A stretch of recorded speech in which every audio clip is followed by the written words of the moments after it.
Hi, and welcome to katrenfigures.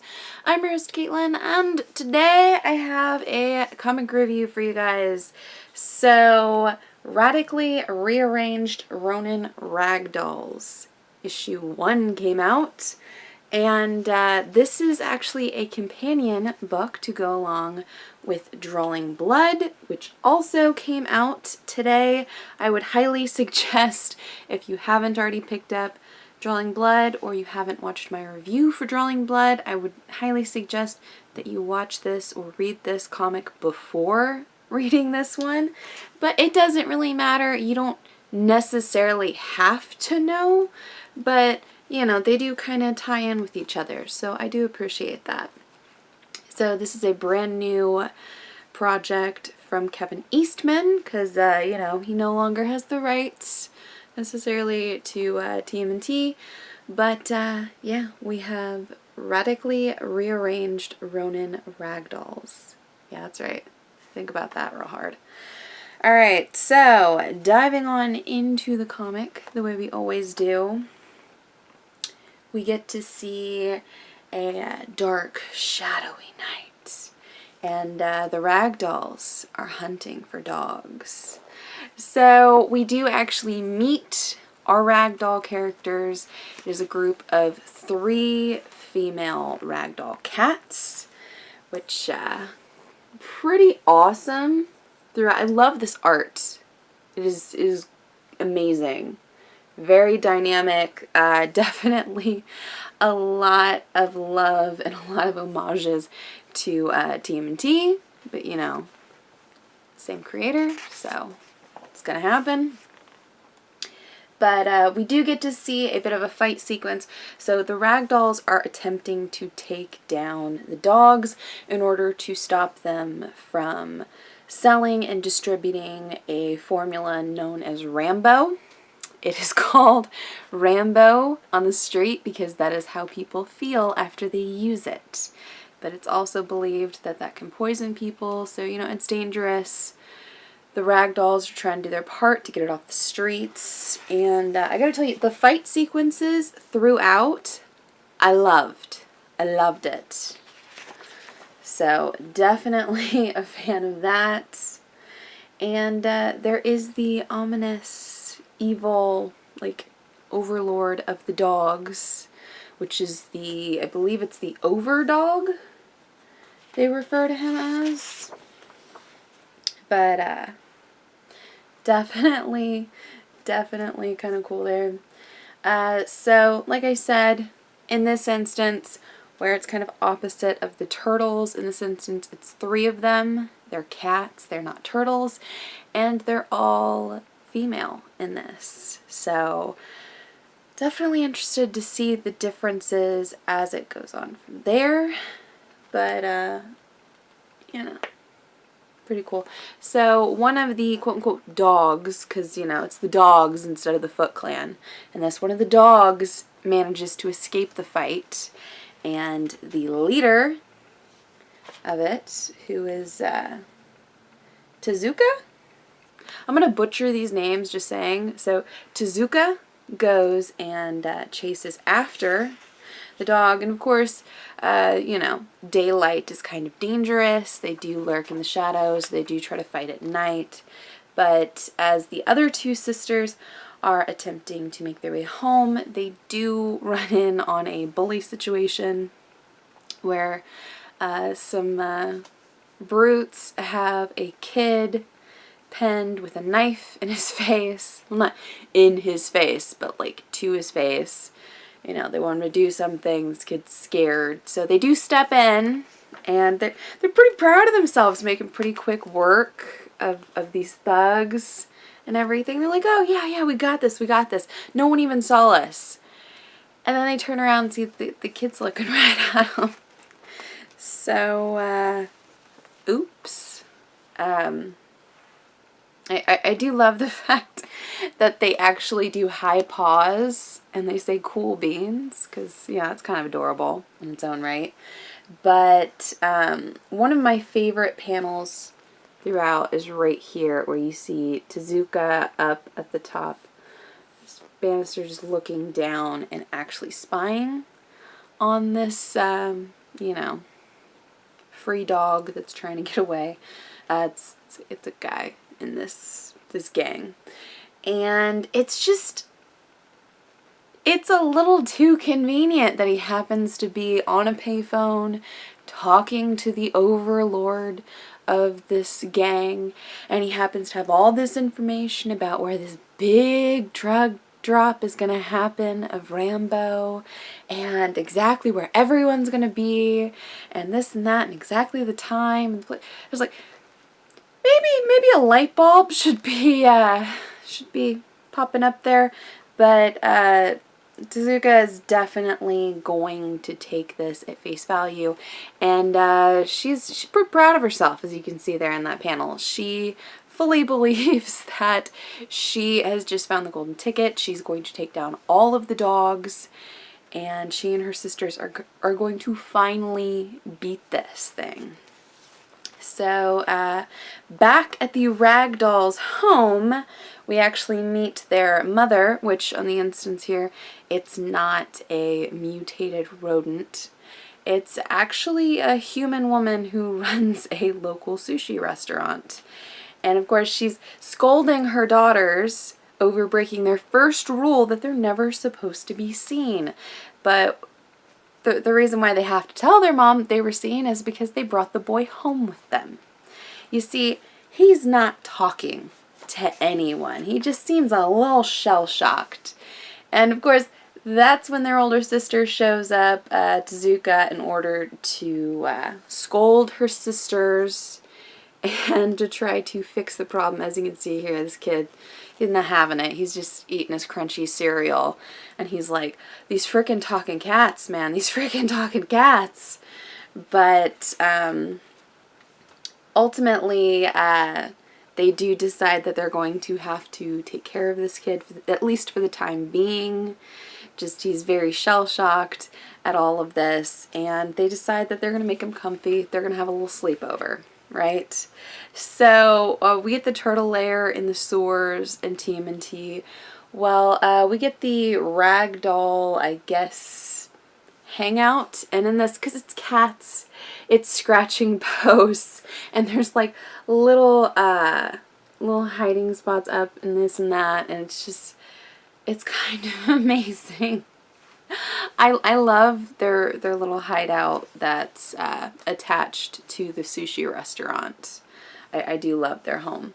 But the Ragdolls do actually tell a story to the boy, which is their origin. Basically, we find out that they were test subjects in a laboratory in Drawl Laboratory. Think about that for a second there. DRAAW. I can't English today. But they were lab subjects. They were being tested to try to manipulate their intelligence levels, you know, to see what they were capable of. There were a lot of different things they were being put through until bad guys show up at the lab and try to take over everything. So the Ragdolls do attempt to escape at this time, and unfortunately they end up in the gamma ray lab, and the cats get shocked, the cosmic ray lab, and then the genetic mutation lab. So these cats, they got a three-peat, and as you can see, it worked out pretty well for them, because, you know, they're able to talk now. And I do love the fact they're like, you can talk? Wait, I can talk. You can talk too. It's kind of adorable. I'm not gonna lie. I do love their origin story, but they're skulking around in the shadows, trying not to be seen, trying not to be found out, and they end up around a local sushi restaurant, and that's where they see the owners of the sushi restaurant. A couple are being held up by some thugs, and the Ragdolls do actually step in order to save them. And after they save them, they say, please, sir, food, sir. You know, they're hungry. They're hungry cats. And, you know, I'm a cat parent. I know cats never stop eating, especially mine don't. I've got 3 of them myself. In case you're wondering, they're siblings. We couldn't break them up. I'm not some crazy cat lady. They just showed up and never left. But, so they are raised, they're fed, they're educated, they're trained how to fight, you know. It's definitely a creating a hero montage, which I'm okay with. It's really cute. And then of course the dog gang shows up once again in order to hold up the sushi restaurant. And that's when the cats attempt to step in, and they're like, hey, we're going to take these cats with us because the overdog is going to think this is the craziest thing ever. Well, their dad's not so cool with that, and he ends up getting killed during the struggle. So on that day, that is when the radically rearranged Ronin Ragdolls vow that they are going to take down all of the dogs. And they are going to stomp them all out in a way to avenge their father. So, you know, pretty just cause. So later on that evening, they do go in order to beat the dogs at the location. They're going to set up a trap because, you know, they're super smart like that. However, their trap ends up actually being revealed as being the dog's trap because the dogs were already waiting for them. And a bit of a fight does ensue. And I love the fact they're like, we need to fall back, you know, we can't be found out. We need to get back to the train. You know, we have to fight on our own terms. So, of course, each of the ragdolls throughout has their own little fighting style, and I do love the fact that it's thrown throughout the fight that each one of them, Amato, I'm butchering her name. I know I am. I already warned you, but she's definitely the much more hard-headed and brash character out of the three of them, where Tetsuka is the leader, much more level-headed. Well, Amato just jumps right on into the fight, and, you know, her paw gets injured. You would normally say hand, but it's a cat, so her paw is injured. And, you know, she doesn't need a sword to fight. She's a ragdoll. She's got claws. So, throwing down the fight. That's when Overdog shows up once again, and just so happens that he has the little boy that they made friends with. And he tells them that they must lay down their weapons or the boy will die. And that's when he's asking them all these questions, like, not that he really cares, but he would like to know why the Ronin Ragdolls care so much to take him out, why they're always gunning for him. And they're like, you killed our father. Rada rada rada. You know, like the whole human speech happens, you know. Hero going into it. And he's like, Father? Huh. I don't recall killing any giant cats. And as he's about ready to throw the boy in front of a train, that's when the boy stomps on his foot and is able to escape just in time for the ragdolls to jump in the fight. So we do actually have the boy introducing himself as Kirby. So we've got our first like friend character for the ragdolls. And he states that he wants to be a ragdoll because, you know, they're awesome. Which, of course, I'd want to be a ragdoll too. They're not only are they beautiful cats, but in this, they can fight really well with swords. Yes, please. My cats just fight each other and terrify our dog from time to time. But they do actually go back to their home, and it's believed that, you know, it will be continued on from here. I don't recall if this is just a one-shot. I know it's tying into Drawing Blood, but I definitely did I did approve of this quite a bit. I loved the art throughout. I know a lot of people are going to say like, oh, it's just a ripoff of Turtles. You know what? Yes, it's very clearly an homage to the Turtles and a callback to the Turtles, but I like it. It's cats running around with swords. It's kind of awesome. So the one sister whose name I did not mention in this is Mizaki. Mizaki. I'm gonna go with Mizaki. Is the way her name is spelled. So that's Amato. That's Tezuka. I'm already forgetting their names. And Mizaki. Sorry, I'm really, really bad. I know I'm butchering names, but throughout, I did really enjoy this. It was a lot of fun. I did love the art. The fight sequences were really well done.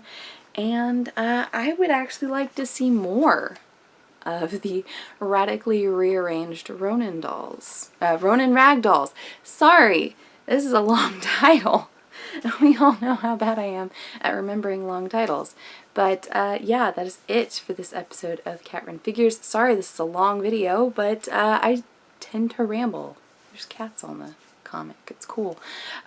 Please do comment below and tell me what you thought of this very long titled book. Tell me that you enjoyed it like I did. Also, please do subscribe to my channel for more comic book content, or check out any of the older videos I have up for offer here on katrenfigures. Like I said, I did do a review of Drawing Blood, so please do check that out if you haven't already. And until next time, guys, I'm your host, Caitlin. Bye.